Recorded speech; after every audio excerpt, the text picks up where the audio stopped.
Taupo GTRNZ Racing safety car, the Supra, is about to lead our next group of competitors out on track, and that is the Trade Zone GTRNZ competitors. Some very, very cool machinery here.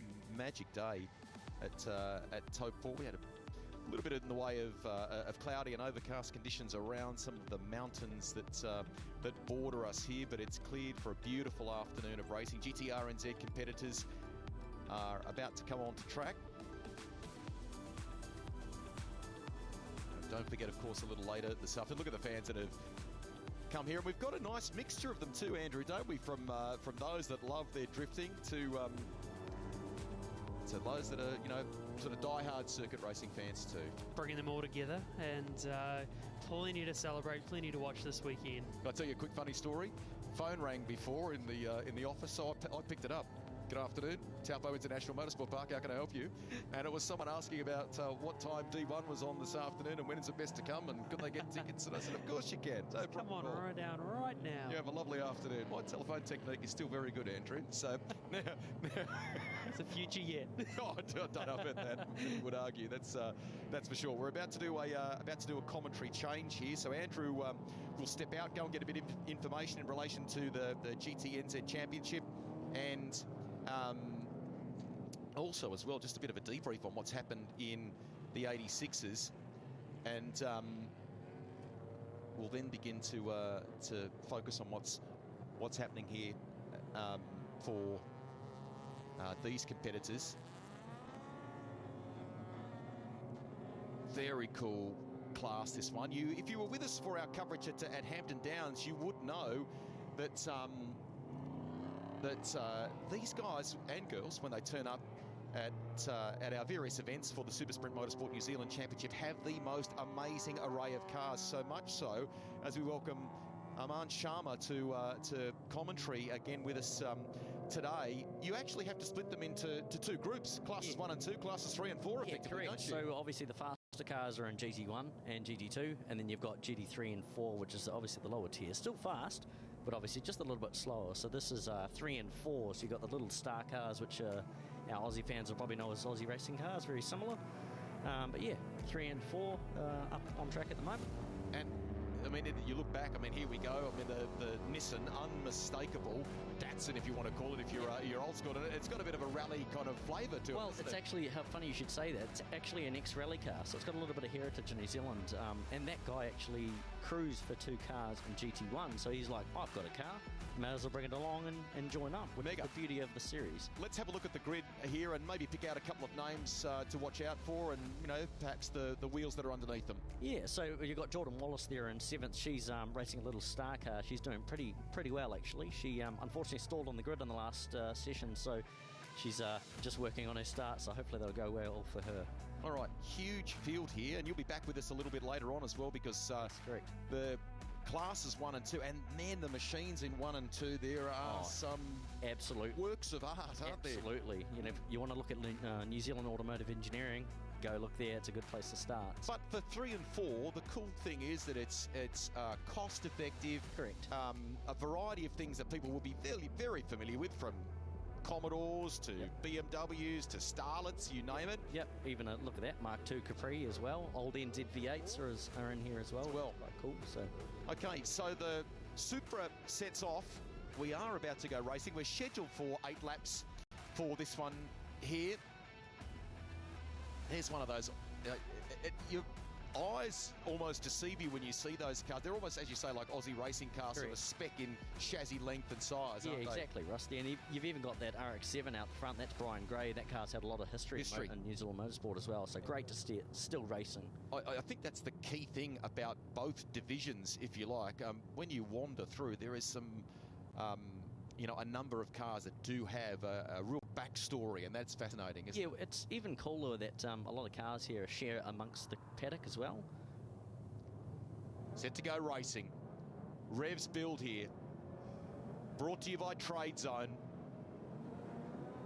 Underway, nice start by the RX-7. Have a look there, back on the 3rd row of the grid as well.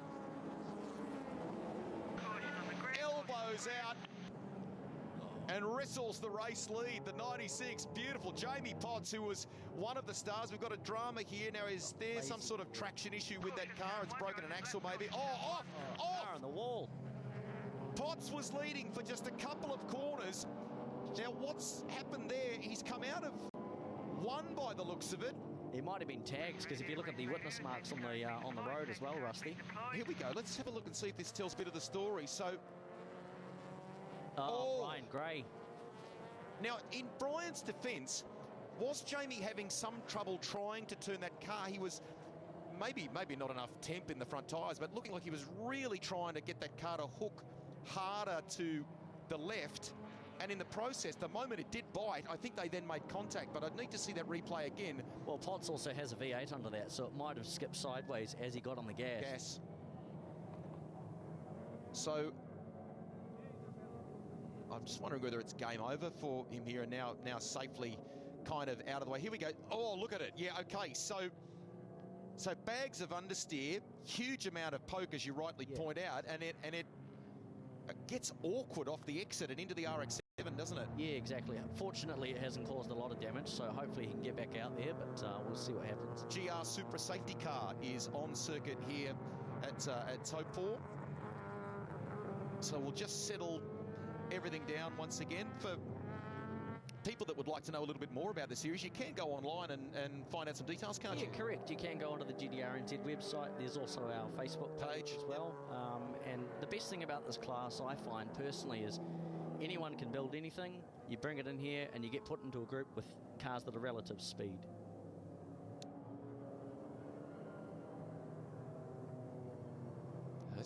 Melbourne's out of the car, which is good now. It looked like it was a stall, but clearly something has broken here on this car in Taupo. So we're under safety car for now in the trade zone GTRNZ class.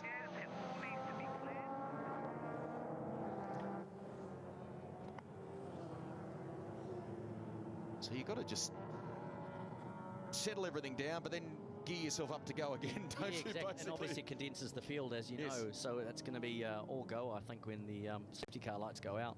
The nature of the Taupo track means that some of these smaller cars, like the 211 here, the opening sort of 8 or 9 corners, they're actually pretty handy, but then they're hamstrung down the back straight, of course. aren't they? I mean, all the NZ-V8s, as you know, are quite quick, but obviously through the infield they can't really get the power down, so the little cars like Bailey Walker's Starlet just there, as you pointed out, will have a little bit of an advantage. The essence of the sport is in some respects run what you brung, and a real policy on trying to, you know, minimise all sorts of interrupting rules, if you will, isn't it? You try and keep it very simple. Yeah, correct. I mean, to be honest, simple is always best as well. Yep. You know, you've got 30 drivers on track, and you know that's 30 different opinions and things like that as well. So once it's simple, it's clear, everybody understands. It's a lot easier for everybody. So now, $1 million question. Give us a bit of background on your association, your connection to the sport. So my connection to this series, but in particular, is one of my best mates has a Turbo 4A GE Mini that he runs in GT1 and GT2. This weekend I'm actually crewing on a... So you're on the spanners between commentary sessions. Correct, yeah. So it's I've got to make sure my hands are nice and clean before I come up to the commentary box. But I've even been involved with different series and things like that. So Bailey Walker, our leader, used to race in Honda Cup and have watched him for a number of years. So it's cool seeing him out in different cars and things like that. But I'm crewing on a little KP Starlet of Sean Gregory. I believe he is in position... just outside the top 10, I believe. Okay. But yeah, so yeah, in between sessions, I'm on the spanners and 21st. Yeah, 21st. So he's done a PB and things like that in the last race. So nice. Yeah, it's quite neat. Now, what a juxtaposition. We have that little, I think it's a Starlet up in front, and then in behind, a massive Viper. yeah. So that's Annabelle there. He actually won the race yesterday, so he'll be hungry for another win. Obviously, it's not often you see a big Viper racing with a little Starlet. Okay, so lights are out on the GR Supra safety car. We are set to go racing once again. Green, the race is green. And we've got clearance from Motorsport New Zealand Race Control. Away we go once again. It was scheduled originally for 8 laps. We'll probably go time certain here. The 211 is about to get absolutely Bailey Walker, I wouldn't say eaten alive, that's not the right word for it, but Bailey's going to face some real pressure in these coming corners now. Here we go. The Viper's also under threat from Sam Harvey behind him in the Altezza, so he's probably going to have to play a little bit defensive now as well. Jeff Sharp on the inside, almost into Harvey as well. Talk about a different perspective for Sharp, just its position relative to the road compared to the Altezza up in front. Now, good job by Walker. That car has certainly got some poke, doesn't it? And as you rightly pointed out before, in these sort of, the first sector of the circuit, it comes into its own. Well, Bailey's got a pretty good lead on the Viper. You wouldn't really say that normally. Not at all, exactly. Back, would you? So Viper's got its hands full here, so restart's been fairly clean. Sometimes, as we often worry, safety cars can breed safety cars, but everyone's pretty well behaved. Yeah, very. Yeah. With 30 cars, you'd hope so. Now, it was terrific to have the category with us for the last round. It had Hampton Downs a couple of events back for the Super Sprint Series, and we'll talk in a moment about coming events for this class of racing as they run down the back straight once again here at Taupo. You're watching the Trade Zone GTRNZ classes 3 and 4 live from Taupo International Motorsport Park. Greg Rust, and joined in commentary by Aman Sharma, who knows this category exceptionally well. We have had a brief safety car period. If you've just joined our coverage, racing is back underway again. Bailey Walker leading the way and has the fastest lap of the race with a 1:41.61. You got Dave Eiston there. Cool history about that car, actually. That's the ex-Johnny Mack winning NZ V8. So fantastic. It's the car. So Dave Eiston obviously owns it now, and he's changed the livery, but quite cool history, really, that car is actually in this category. And there is a sprinkling of cars that have been in other classes of racing. I think... big moment too, you see that? There's a Hyundai, for example, isn't there? V8 powered that's been running around in the in the endurance competition in the more recent years. Yep. And obviously GT1, GT2 as well. Correct. Back we go. Mid part of the track, so the Falcon under siege from some of the smaller cars, which are strong at this point here. We'll recap for you. So the margin, Bailey Walker over James Annabelle, then Sam Harvey. They're your top three at the moment. Jeff Sharp holding down fourth. And we go down to the lane here. Oh, a bit of an issue there for... Back to the Dodge Viper, running in second, James Annabelle. But there's the gap to our race leader as they go into the final few corners. Sharp having a look, and we'll get that position. That's actually a pretty good pass from Sharp. He obviously Sam Harvey is a pretty good driver, but obviously Sharp making good use of that little car. There's not really much to throw around. Well, and it clearly started out of that final turn onto the back straight, tucked underneath, and then big late braking move into the last couple of corners and got it done. There's the 32 that we were talking about before. Yeah, that's Steve Goddard in the ex-rally car. So pretty cool to see it out on a circuit. Love it. In the trademark red, white and blue that fans that love their rallying of yesteryear, you immediately think of the factory Datsun or Nissan colours, and even the way the car moves around the just suspension. looking at the body roll, it definitely looks like a rally car. Doesn't it? Dramas for one of the Altezzas, is it? That's slowed down there. For Harvey, I know he's had a few issues with his ECU. What a shame. And was running as high as, I think, 4th or 5th.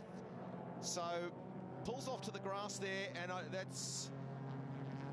it's terminal, or there's some sort of major issue going on there. So just to preserve things, has pulled off track. Now, hopefully, it'll be deemed safe enough.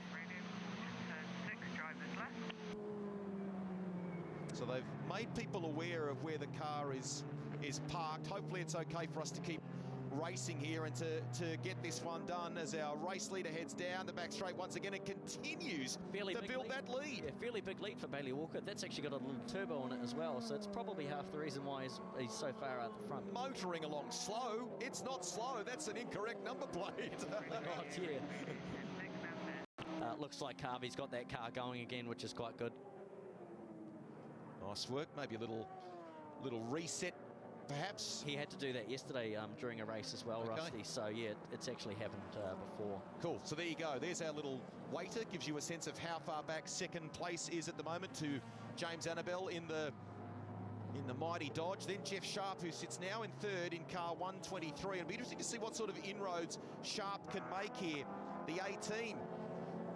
Bryant here just under a little bit of siege from Jordan Wallace. She's right on the back bumper of the little MX5, sorry. MX5, yeah. It's with that huge wing, it's deceptive. You could almost think of it as a Honda for a moment. Couldn't you look at this? Oh, and she's right up on the inside. She's actually got him on this next one. Great work.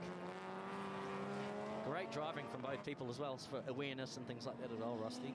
And kind of using the pocket rocket nature of that car to the advantage. Was able to squeeze down the inside and get on with it. Exactly. Great You'd think work. one of the go-karts from the go-kart tracks racing around, wouldn't you? Exactly. Now, second place, been a change. Looks like Sharp has been able to wrestle second place from the Dodge as they head up to the final corner. So I think Jeff Sharp is ahead of James Annabelle there. So there you go. Now it's swapped around again. The Dodge comes back into its own. Might even do a crisscross here, knowing Sharp. Gets it. Nice drive. Nice exit. So this has been going on for a couple of corners. Dodge comes back into its own, as you'd expect. It has a little bit more legs than Little Star car, doesn't it? Oh, beautiful. But this has all worked really nicely. And Bailey Walker. Well. Yeah. So time, I would imagine, running out from just because of our safety car period there before. So it'll be interesting to see how many more laps we have from Motorsport New Zealand Race Control. So the Dodge now will begin to feel the pressure once again from Jeff Sharp. Opening sector is where this car is strong. Here it comes. Quite a neat little battle, really. It's been a Viper and a Little Star car, isn't it? Need to do a focus adjustment for a moment. Look at the way it drives off the corner. And as you were saying before, Rossi, through the infield, that's where the smaller cars are actually quite strong. So it's enabling that next group to get involved in the game here too, isn't it? We were just talking before about the MX5 and so on. So Anton Bryant, Jordan Wallace, that's become a four-way fight for second place now, hasn't it? Yeah, now Jordan's come up the back of Jeff Sharp, so that'll be an interesting battle with him as well. There's two smaller cars starring here at Taupo International Motorsport Park, but the mission is to get around that Goliath machine that is a Dodge Viper in the hands of James Annabelle. Forget our race leader. Bailey Walker has bolted 5.7 seconds in the pocket, nearly 6 seconds up the road. Well, Sharp's under siege here as well from Jordan, so she's right on him. This is where the Dodge says, see you later, typically. Now, away it goes. Didn't quite get an explosive enough drive off that turn that I thought. Yeah, Sharp's just backed off a little bit, looks like. Repco last lap board has been displayed to our race leader. We're on the run home here in the Trade Zone GT3 and 4 classes for what is known as GTRNZ. They'll be back this afternoon with kind of the premiere, the big guns, classes 1 and 2, won't you, the this big afternoon? Guns. Unfortunately, they've had a few retirements over the weekends. There might be only a couple of them, but however, there's going to be some pretty good battles with the Trans Ams, and you've got other few cool cars around there as well, Rusty. Nice.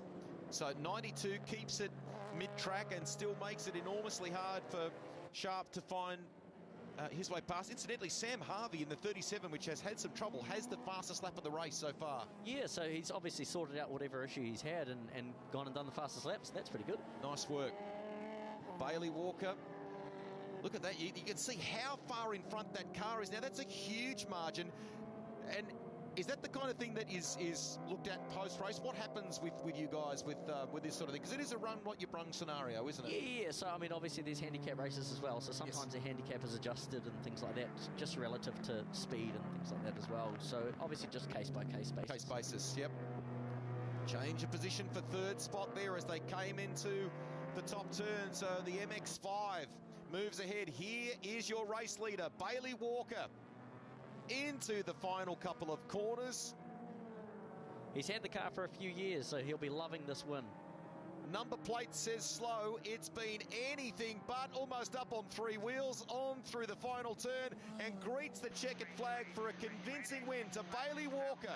Congratulations. Annabelle is going to hold on for second place in that amazing Dodge Viper, and Bryant, I think, sealed third in the end. We saw that change of position for third. Yeah, Mowat's unfortunately had a off just on the last lap, but he's been doing pretty well. Last race, he, I believe, came second or third, so he did pretty well. So Anton Bryant rounds out your top 3. Jeff Sharp, who was in the mix for a top 3 finish for much of the race, finishes in 4th spot at the end. So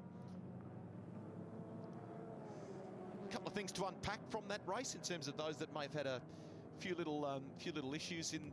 Yeah, well, I mean, you know, a couple of the NZ V8s were pretty quiet. I know Nigel Carl on the Mondeo RS 4+6, as he calls it, has obviously been a little bit quiet. He's pretty good, but obviously you got the highlights here of turn 1 at the start. That was pretty interesting. Well, Potts got away to a brilliant start, and then this, it just seemed to understeer massively. He was asking it to turn, all that V8 grunt. When it finally did, unfortunately, it made contact with that cool RX-7. When we had the restart, it was in the hands of the 211. So he would lead the field away and would run them to the line, basically, Bailey Walker, from James Annabelle in that cool Dodge Viper. Jeff Sharp there was in the fight for third place. The 37 actually had the fastest lap of the race, but would unfortunately have some struggles as it continued. Yeah, it's pretty unfortunate. He was running pretty high in the order as well, so that would have been pretty good for him. Over the line comes Walker to take the race win in Trade Zone GT3 and 4 from James Annabelle and Anton Bryant.